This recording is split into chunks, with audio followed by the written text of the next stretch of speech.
Fala galera, como é que vocês estão? Tudo certo? Aqui o William Rabelo na área e a gente vai entender um pouco mais sobre o pré-sal no vídeo de hoje. Eu trouxe para vocês o vídeo do Iberê, do Manual do Mundo, onde ele explica o que é o pré-sal. E por que isso é tão importante? Porque é nisso que você vai trabalhar muito em breve, daqui 1, 2, 3, 4 anos e vai passar o resto da sua vida fazendo, entrando na Petrobras. E é por isso que eu achei importante você entender tudo sobre o pré-sal. Seja na bacia de Campos, onde a gente tem a produção hoje da Petrobras, seja na margem equatorial, onde também a gente deve extrair petróleo muito em breve, e você pode ser uma das pessoas que vai trabalhar naquela região, já extraindo esses primeiros barris de petróleo daquela área. Vamos lá entender um pouquinho mais aqui com o Iberê, então, o que é o pré-sal, todos os requisitos técnicos, todas as informações pertinentes para você já ficar ligado e quando entrar na Petrobras, saber e ter propriedade do que tá falando. Vamos lá! Hoje a gente vai reconstruir o fundo do oceano, ou melhor, o fundo do oceano.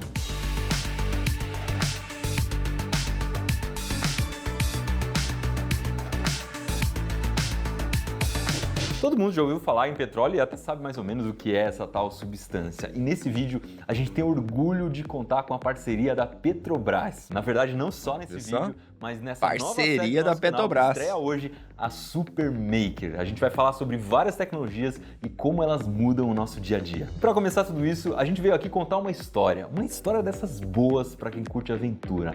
A história do pré-sal, uma reserva de petróleo que fica a até 7 quilômetros de profundidade e para ajudar no meio do mar. Olha só, viu só?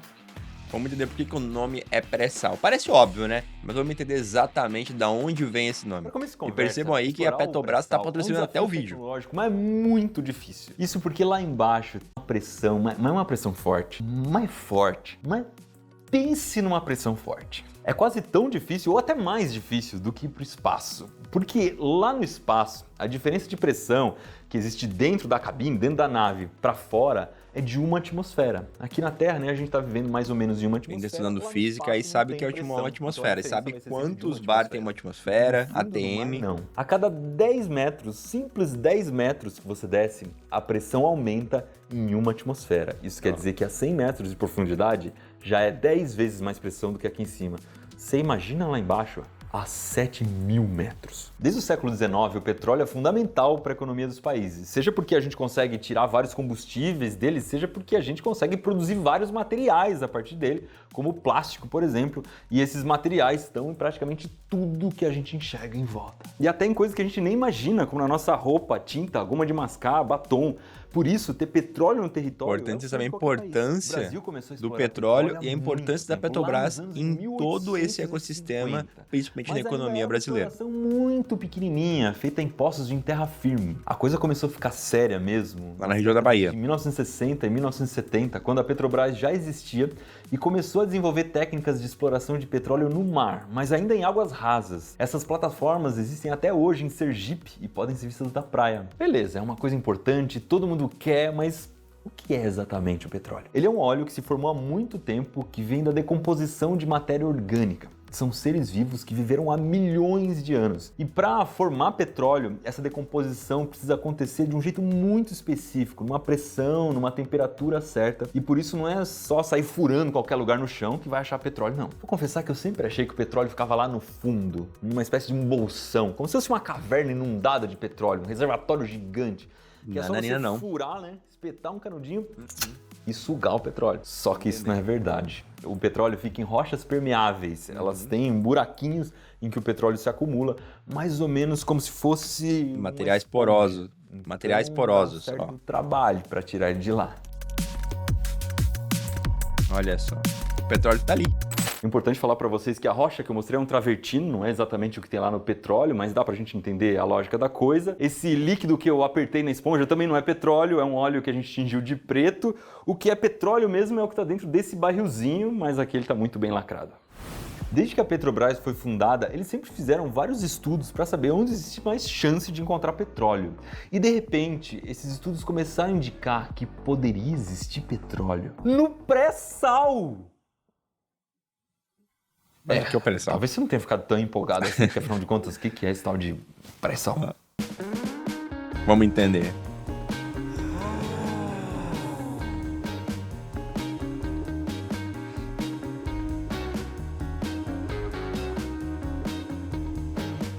era essa belezinha aqui que a gente estava fazendo no começo do vídeo. Deu muito trabalho para fazer essa maquete, a gente fez uma primeira versão aqui usando o sal do Himalaia. Trabalhoso, hein? Fazer isso. Montou, entrou Já areia pensou? do sal, virou uma bagunça, a gente fez tudo de novo. Mais Porque fácil a passar gente num concurso do sempre que quis fazer usar uma maquetona maquete power dessa. daqui para poder explicar o que era pré-sal. Vale ou não vale um joinha, hein? Se a gente pudesse fatiar o planeta Terra, o que a gente ia ver ia ser parecido com um pavê. São várias camadas. Porque ao longo da história do nosso planeta, várias coisas vão acontecendo, várias mudanças vão acontecendo e elas vão deixando sedimentos na superfície da Terra. Então acontece ali, por exemplo, uma separação de placas tectônicas, a água vai desgastando as montanhas, o vento vai passando e tudo isso vai se acumulando. Então cada camada daqui vai contando uma história diferente pra gente. O Oceano Atlântico fica no lugar em que duas placas tectônicas estão se separando. A sul-americana está se separando da africana. Muito tempo atrás, elas faziam parte de um supercontinente chamado Gondwana,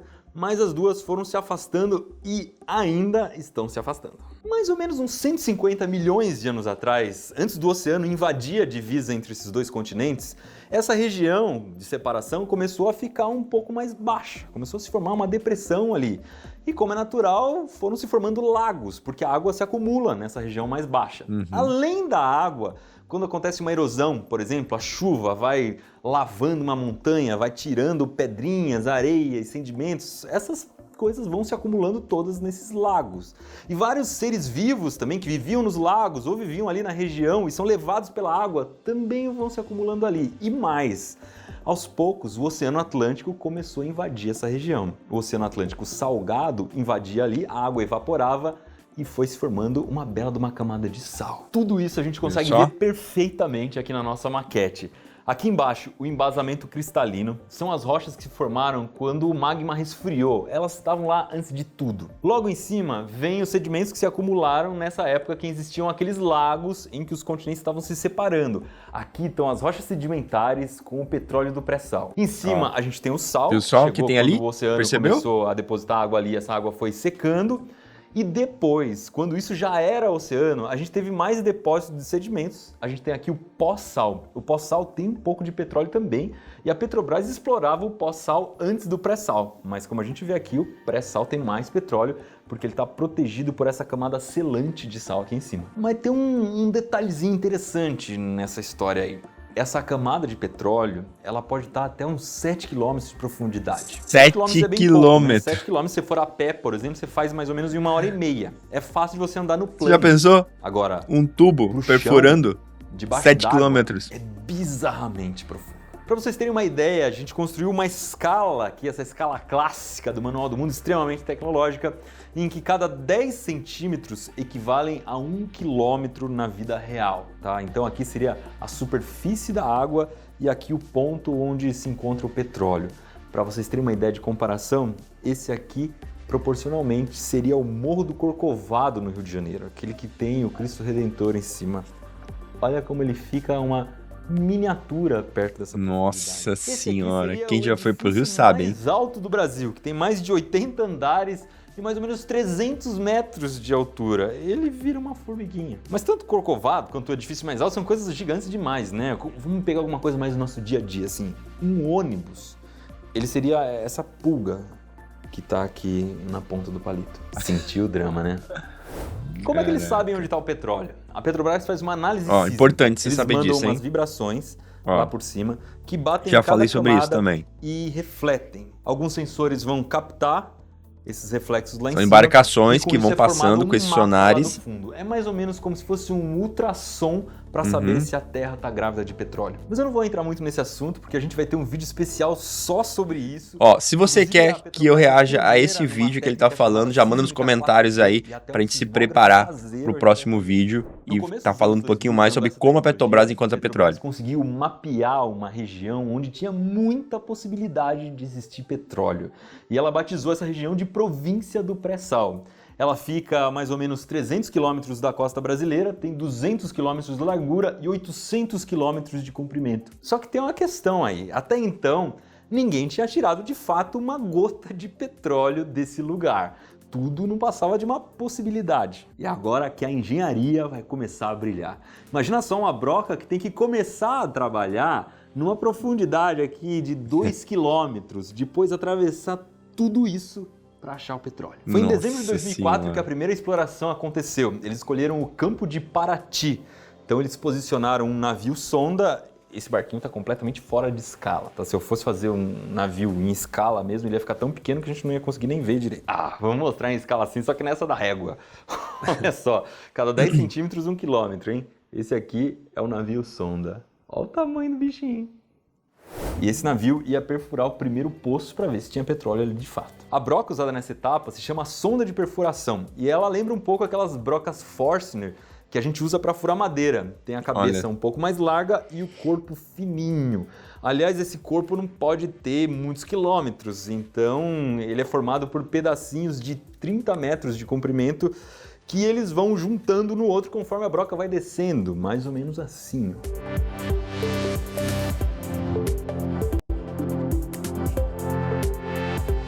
Olha só que interessante. A perfuração desse poço levou 15 meses. Isso porque atravessar a camada de sal é um baita de um desafio. Conforme a broca vai furando o sal, 15 o sal vai ficando meses, meio plástico, meio pegajoso. E você reclamando para passar num curso demora 6 meses. O próprio furo que a broca está fazendo. E se isso acontecer, além de não deixar o petróleo passar depois, todo o equipamento pode ser perdido. Ver o que está acontecendo nessa broca é bem complicado. Porque uma vez que ela entrou e começou a fazer o furo, não tem nenhuma pessoa que pode ficar ali acompanhando a ponta da broca para ver o que ela está furando. Tem um monte de sensores, mas são informações todas obtidas à distância. E mesmo no fundo do mar não dá para mandar um mergulhador. Então se eles quiserem dar uma olhada como é que é o leito do oceano ali, onde é que a broca vai encaixar, etc. Eles usam um drone submarino, que é chamado na indústria de ROV, que vem de Remote Operated Vehicle. Você já viu? Diferente daquele do Titanic, né? Talvez, quem sabe. Não é aquele do Titanic. Fazer um próximo. Sempre que eu ouvi falar dessa camada de sal, eu imaginava que fosse um sal parecido com aquele que a gente compra no supermercado, né? Um pó fininho, uma coisa parecida com uma areia. Mas não é. É uma rocha.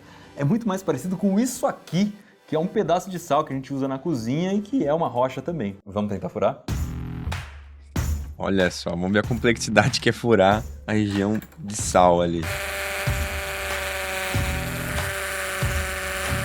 Caraca, ele tá com uma furadeira. Martelete, broca de metal duro. Vocês já me viram até fazendo motor de barco com essa furadeira. Não deu conta, não.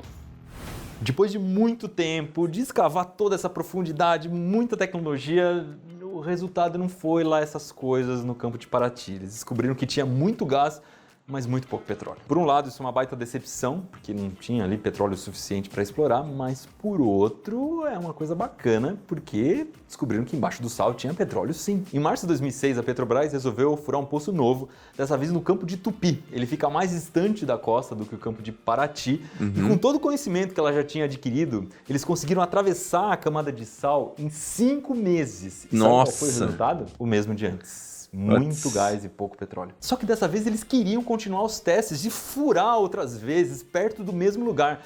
Isso porque os estudos que eles tinham, todos os dados geológicos mostravam que valia a pena tentar mais um pouco. Mas será que valia mesmo? Será? Não era muito desperdício de tempo, de dinheiro? Não é melhor desistir de tudo? Essas eram as perguntas que eles ouviam o tempo todo, mas a decisão já estava tomada. Então eles começaram a fazer outros poços ali na vizinhança, até que no final de 2006 o petróleo veio pela sonda.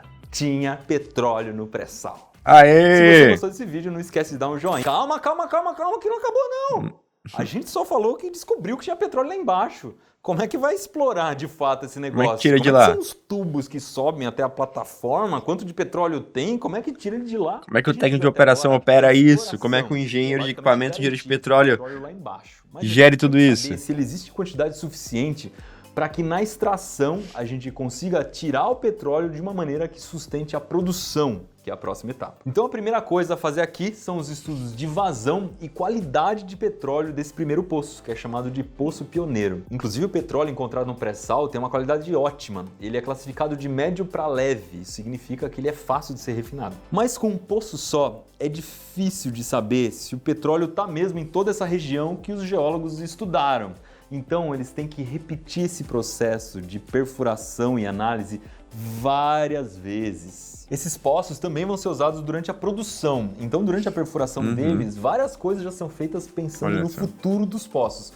Uma coisa é colocar uma espécie de torneira na saída deles. Isso facilita bastante na hora de conectar os tubos que vão levar esse petróleo para cima. Esse sistema, na verdade, é um conjunto de válvulas e sensores que é chamado de árvore de Natal. Árvore de Natal. Dados à distância pro navio Quem já sonda. trabalhou na área de petróleo e gás sabe muito bem o que é a árvore de Natal. É conhecido como completação. Na Petrobras, Não é aquela do eles final fazem do a ano, chamada tá? completação inteligente, que é usar os dados desses sensores, dessas válvulas, para controlar tudo à distância de um jeito automático lá da plataforma. Tudo isso é fundamental para que a exploração seja economicamente viável. Agora, a gente precisa de um sistema que extraia esse petróleo num ritmo bom. O óleo é menos denso do que a água, então ele sobe naturalmente. Só que é uma velocidade meio lenta. A gente precisa de alguma coisa melhor do que isso. Só que esse trabalho vai ser feito por outro barquinho. Agora que os postos já estão prontos para produzir, chegou a hora de trazer a artilharia pesada. O navio sonda, que foi usado até agora, é muito bom para perfurar os poços, mas na hora da produção a gente precisa de uma plataforma.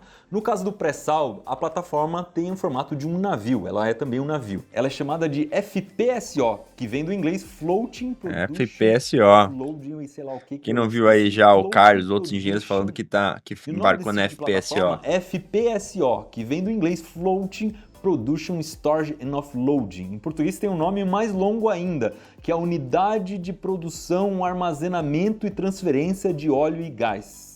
Não é à toa que o pessoal chama de FPSO mesmo. No campo de Tupi foi instalada a FPSO Cidade de São Vicente. Ela é especializada em testes de longa duração. Então ela fica ali 18 meses extraindo petróleo e avaliando se a quantidade e a qualidade do petróleo compensam o investimento para aí sim instalar uma produção a todo vapor. Mesmo esse navio aqui ainda não sendo o tamanho do definitivo, do que vai assumir a plataforma finalmente, você deve imaginar que os desafios aqui não são pequenos, não. Porque esse negócio tá lá no meio do mar, com onda de tudo quanto é tamanho, e vento e tudo que é coisa querendo movimentar o navio. Então ele tem que estar muito bem preso no fundo do oceano. O desafio aqui é tão grande que a Petrobras precisou desenvolver uma âncora especial, as maiores muitos estabilizadores do mundo para esse tipo de aplicação. Elas são chamadas de estacas torpedo. Cada uma tem mais de 130 toneladas, Nossa Senhora. Penetra 400 metros no solo e é capaz de fixar uma carga de 1 milhão de tonelada e meia. Vamos fazer uma simulação simples aqui, no caso substituindo a estaca torpedo por um prego. Eu vou amarrar num cabo, fincá-la no fundo e prender no navio. Lógico que na prática não é só uma estaca, né? São muitas. Agora que tá tudo muito bem preso, chegou a hora de conectar a plataforma no poço. Quem vai fazer isso são os risers, que são tubos ultra resistentes e que têm uma proteção térmica. Sim, o petróleo lá embaixo está mais ou menos 150 graus Celsius. E a água, logo que ele sai do poço, está ali a mais ou menos 5 graus Celsius. Nossa, se ele esfriar muito rápido, ele pode entupir o tubo e aí é um problema, né? No caso do pré-sal, esses pensa a quantidade de problema que pode acontecer na extração, na operação. Por isso tem que ter essa quantidade de gente qualificada pela primeira vez um tubo flexível para conseguir resolver todo esse tipo de problema. De diâmetro. Esse espaço maior faz com que seja muito mais fácil carregar o petróleo, porque dependendo da condição, ele pode ter muito mais viscosidade, ser muito mais grosso do que a água. Dá pra gente pensar num milkshake. Qual desses dois canudinhos você escolheria para tomar o milkshake? O fino ou o grosso?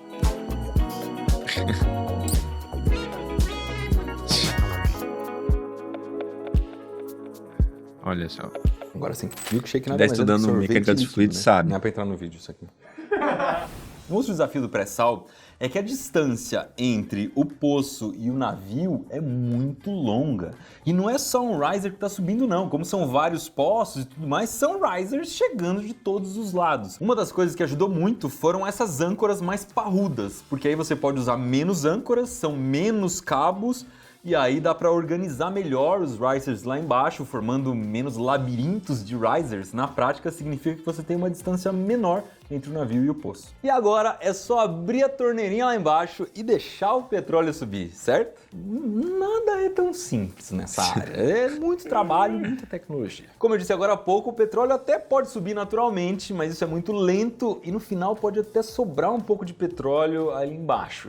Então a solução é ir num poço vizinho e injetar água ou algum gás. E essa água ou gás vai ocupando o espaço que antes era do petróleo. Essa técnica permite uma velocidade velocidade melhor de produção e, ao mesmo tempo, um aproveitamento melhor do reservatório sem poluir o meio ambiente. A ideia é mais ou menos essa aqui. Olha só. Poço por onde o petróleo vai ser extraído, poço onde a gente injeta água ou algum gás.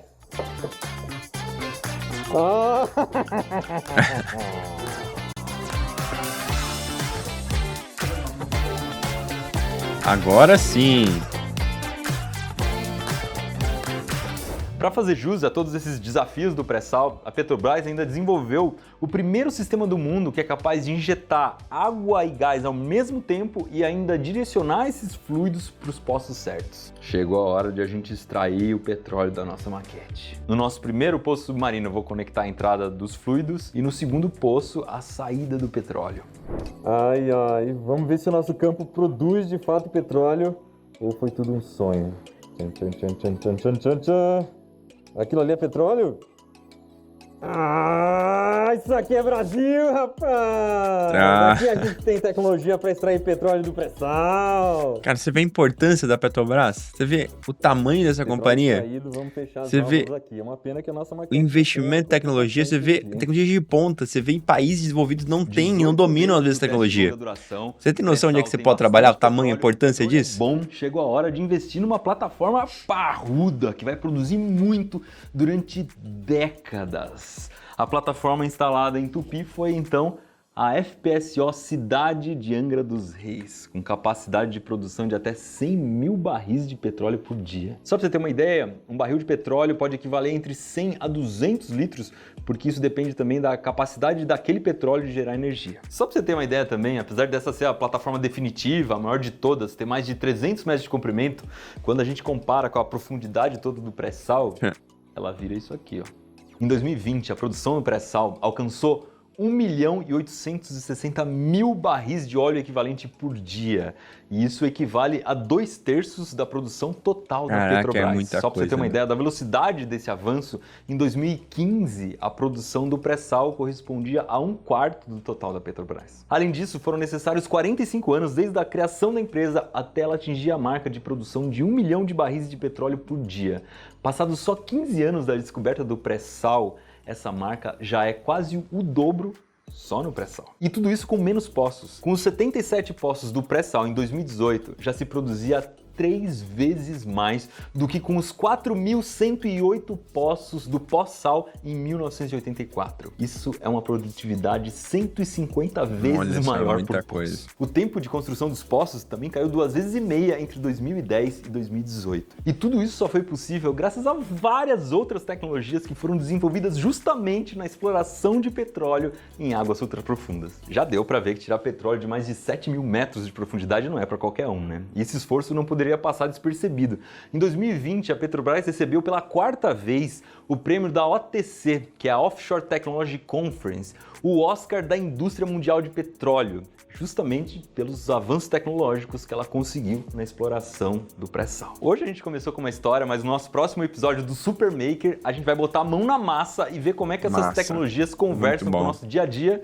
E vamos construir umas coisas meio malucas também. No final vai ficar provado que o investimento em tecnologia e inovação, que fazem da Petrobras uma protagonista nessa área, alavancam o desenvolvimento de várias outras tecnologias do nosso dia a dia. Elas fornecem energia para a sociedade realizar o seu potencial e isso com certeza muda a sua vida. Vocês viram, né? Investimento em pessoas faz toda a diferença. Sem pessoas não tem como desenvolver toda a tecnologia e o comprometimento também é importante. E você pode ser uma das pessoas lá dentro da Petrobras ajudando em toda essa operação, seja em técnico de operação, engenheiro de petróleo ou até na parte administrativa. Tudo isso também corrobora para que a gente tenha esse sucesso gigantesco na companhia. E seguinte, se você gostou desse vídeo, deixa seu like, comenta aqui embaixo e se você quer entrar na Petrobras, clica aqui embaixo no link da descrição e entra no nosso grupo gratuito onde você recebe cronogramas, materiais e tem uma comunidade de pessoas com o mesmo objetivo que você, passar na Petrobras. E a ajuda mútua é muito importante. Juntos nós chegamos mais longe. Valeu, galera. Tamo junto e até mais.